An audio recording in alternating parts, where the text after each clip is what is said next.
Hello everyone, welcome to our YouTube channel ITI education. आप सभी के लिए अच्छी खबर निकल कर आ रही है। Bihar state power holding company limited BSPCL की ओर से फाइनली यहाँ पे ऑफिशियल नोटिस रिलीज हो गया है गाइज। और कुछ दिनों पहले ही पेपर में आया था कि फिर से फॉर्म रीओपन किया जाएगा। तो गाइज उसी के रिगार्डिंग है, फॉर्म को रीओपन कर दिया गया है। डेट भी बताया गया है कब से आप लोग फॉर्म फिल कर सकते हैं। बाद बाकी उसमें क्या नोटिस में दिया गया है डिटेल मैं आप लोग को सारा डिटेल बताऊँगा, वीडियो में बने हुए रहिएगा। सभी से रिक्वेस्ट रहेगा, चैनल को सब्सक्राइब करके बेल आइकन कॉल कर लीजिएगा, टेलीग्राम ग्रुप पे जुड़ जाइएगा और चैनल पे पहली बार आएंगे सब्सक्राइब जरूर करके बेल आइकन कॉल कर दीजिएगा गाइज। बहुत दिनों से कैंडिडेट परेशान हो रहे थे और सभी कमेंट भी कर रहे थे कि सर प्लीज़ कोई अपडेट है तो बताइए। तो गाइज ये प्रॉब्लम जो हुआ था सभी विभागों के लिए हुआ था, ना कि स्पेसिफिक BSPCL के लिए हुआ था। बहुत सारे विभागों में वैकेंसी आया था, लेकिन बाद में जो आरक्षण का मुद्दा था जिसके कारण जो है वो वैकेंसी जो है वो डिले हो गया था। तो फाइनली धीरे धीरे सभी विभाग जो है वो क्लियर कर रही है। तो फाइनली BSPCL ने भी ये चीज़ क्लियर कर ली है और नोटिस इन्होंने दे दिया है पेपर में, और आज वेबसाइट पे भी चढ़ जाएगा, आ जाएगा।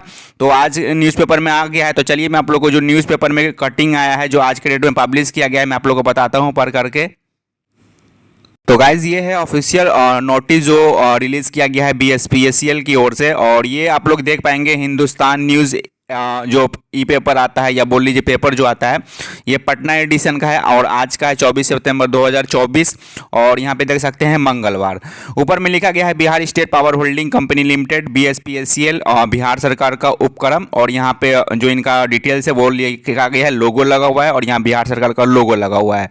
यहाँ पे लिखा गया है आवश्यक सूचना, और यहाँ पे लिखा गया है नियोजन सूचना संख्या 1/24, 2/24, 3/24, 4/24 एवं 5/24 के लिए है, जिसमें रिक्रूटमेंट आया था सहायक कार्यपालक अभियंता GTO, कनीय विद्युत अभियंता GTO, पत्र 4, लिपिक भंडार सहायक, कनीय लेखा लिपिक एवं टेक्नीशियन ग्रेड 3। तो ये ITI वालों के लिए सबसे ज़्यादा भर्ती था, टेक्नीशियन ग्रेड 3। तो यहाँ पे कुछ डिटेल लिखा गया है, यहाँ पे मैं आप लोग को पढ़ के बताता हूँ। CWJC नंबर 1676/2023 गौरव कुमार एवं अन्य बनाम बिहार राज्य एवं अन्य तथा संबंध सभी अन्य मामलों में दिनांक 20/6/2024 को पारित आदेश के विरुद्ध राज्य सरकार द्वारा माननीय सर्वोच्च न्यायालय नई दिल्ली में, यहाँ पे डिटेल दिया गया है SLPC नंबर करके, यहाँ पे बहुत सारा डिटेल दिया गया है। उसके बाद यहाँ पे आगे में देखिएगा कि संदर्भ में ऊर्जा विभाग के माध्यम से समान प्रशासन विभाग बिहार सरकार के पत्रांक 2380 दिनांक 18/7/2024 द्वारा दिए गए परामर्श के आलोक में वर्तमान में माननीय सर्वोच्च न्यायालय नई दिल्ली में दायर SLP में पारित आदेश के फलाफल से प्रभावित होने की शर्तों के अधीन संप्रति बिहार राज्य में प्रभावी पूर्व प्रवृत्त आरक्षण नियमावली के अनुसार Bihar state power holding company limited की नियोजन सूचना संख्या 1/24, 2/24, 3/24, 4/24, 5/24 के तहत विभिन्न विज्ञापित पदों में वर्तमान आवश्यकता के मद्देनजर नियमानुसार कुल कोटिवार रिक्त निम्नवत संशोधित किया जाता है। यानी कि गाइस जो पहले राज्य बिहार में जो आरक्षण था उसी के अनुसार इन्होंने सीट को पहले से एडजस्ट कैलकुलेट करके इन्होंने मतलब कि संशोधित कर दिया गया है।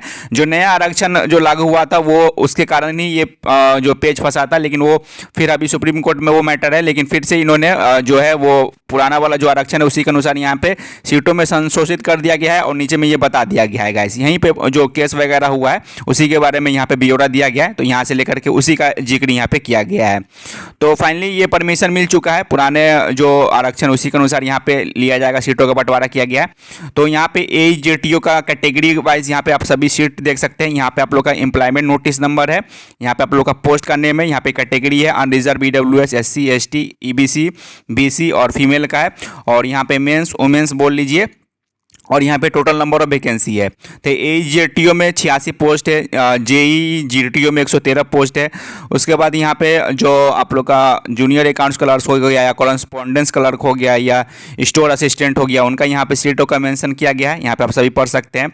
बाद बाकी सबसे अच्छा खासा वैकेंसी IT पास विद्यार्थियों के लिए है, टेक्नीशियन ग्रेड 3 का। टोटल यहाँ पे 2156 पदों पर यहाँ पे रिक्रूटमेंट है, यहाँ पे देख सकते हैं बहुत ही अच्छा खासा रिक्रूटमेंट है टेक्नीशियन ग्रेड 3 के लिए। अब यहाँ पे देखिए जो इंपॉर्टेंट बात समझना है 2 नंबर पॉइंट में लिखा गया है उपयुक्त के परिप्रेक्ष्य में विज्ञापन में रिक्तियों की संख्या में संशोधन होने के फलस्वरूप इच्छुक नए अभ्यर्थियों से आवेदन हेतु निम्न रूपेण समय सीमा निर्धारित किए जाते हैं। यानी कि जो नए कैंडिडेट इस फॉर्म को मतलब कि नए अभ्यर्थी यानी कि न्यू स्टूडेंट अगर इस फॉर्म को भरना चाहते हैं तो उनके लिए डेट जो निर्धारित किया गया है इस फॉर्म को फिल करने के लिए 1/10/2024 यानी कि 1 अक्टूबर से फॉर्म को फिल कर पाएंगे और लास्ट डेट रहेगा 15 अक्टूबर यानी कि 15/10/2024 को इस फॉर्म को फिल कर सकते हैं। तो कब से कब तक ये फॉर्म को रीओपन किया गया है? 1 अक्टूबर यानी 1/10/2024 से लेकर के 15/10/2024 यानी 15 अक्टूबर 2024 तक इस फॉर्म को रीओपन किया गया है। उसके बाद यहाँ पे क नंबर पॉइंट में दिया गया है वैसे अभ्यर्थी जो पूर्व में आवेदन कर चुके हैं उन्हें पुनः उसी पद के लिए नए सिरे से आवेदन करने की आवश्यकता नहीं है। यानी कि जो ऑलरेडी फॉर्म पहले से फिल कर चुके हैं पोस्ट के लिए तो दोबारा उस पोस्ट के लिए आप लोग को फॉर्म भरने की आवश्यकता नहीं है। तो यहाँ पे ये ध्यान देना है जो ऑलरेडी फॉर्म फिल कर चुके हैं उनको दोबारा फॉर्म फिल करने की आवश्यकता नहीं है। अगर दूसरे पोस्ट पर करना चाहेंगे तो कर सकते हैं लेकिन सेम पोस्ट के लिए आप लोग नहीं करेंगे, ठीक है। उसके बाद यहाँ पे ख पॉइंट में दिया गया है कि फॉर्म अप्लाई करने से पहले फुल नोटिफिकेशन वाला एक PDF आप लोग रीड कर लीजिए, ये बताया गया है। और यहाँ पे ये सबसे इंपॉर्टेंट है कि उपरोक्त पदों के लिए आयोजित होने वाली CBT के कार्यक्रम के संबंध में सूचना का प्रकाशन अलग से किया जाएगा। यानी कि आप लोग का CBT एग्जाम भी बहुत जल्द हो जाएगा, यहाँ पे साफ साफ लिखा गया है कि और जो उसका शेड्यूल है वो बहुत जल्द रिलीज़ किया जाएगा। यहाँ पे देख सकते हैं उपरोक्त पदों के लिए आयोजित होने वाली CBT का कार्यक्रम के संबंध में सूचना का प्रकाशन अलग से किया जाएगा। यानी कि CBT एग्जाम का ही प्रोग्राम या शायद शेड्यूल हो गया है तो वो जैसे ही आएगा आप लोग का पेपर में, न्यूज़पेपर में, वेबसाइट पे आ जाएगा तो आप लोग का CBT एग्जाम में भी टाइमली हो जाएगा। उसके बाद यहाँ पे कोई भी फॉर्म भरने में दिक्कत वगैरह आ रहा है तो यहाँ पे हेल्प डेस्क नंबर दिया गया है, मेल दिया गया है, तो आप लोग यहाँ पे कांटेक्ट कर सकते हैं। तो बात बाकी गाइस यहाँ पे महाप्रबंधक मानव संसाधन एवं प्रशासन का यहाँ पे सिग्नेचर है, यहाँ पे मतलब बोल सकते हैं उनके ओर से ये लेटर रिलीज़ हुआ है। तो गाइस आप सभी के लिए अच्छी खबर है। ओवरऑल ये है कि जो कैंडिडेट नहीं अप्लाई किए हैं वो कैंडिडेट अप्लाई कर सकते हैं। यानी कि जो अभी रिसेंटली IIT पास की है उनके लिए तो बहुत ही अच्छा मौका है।